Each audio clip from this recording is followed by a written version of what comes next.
Ujambo na uwarigani mtazamaji wa Mile Media TZ, tunahakikisha kuwa tunakuhabarisha kutoka ndani na nje mipaka ya Tanzania.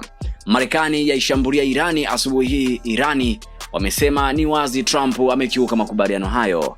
Wizara ya mambo ya nje ya Irani imelaani mashambulizi ya anga ya Marekani kwenye vituo kadhaa vya usalama kando ya pwani ya kusini mwa nchi hiyo, akiita kuwa ni ukiukaji mpya wa makubaliano ya muda yaliyokusudiwa kukomesha vita.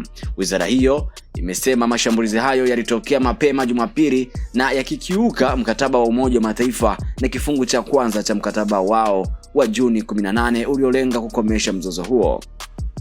Nikimnukuu akisema, mashambulizi haya ya kikatili yanaonyesha kwamba Marekani haithamini wala kuamini ahadi zake hata kidogo, na kuvunja ahadi ni sehemu ya asili yake, wizara hiyo ilisema. Teherani ilisema mashambulizi hayo yalilenga vituo vilivyotumika kwa ajili ya ufuatiliaji wa usalama katika pwani ya kusini mwa Irani.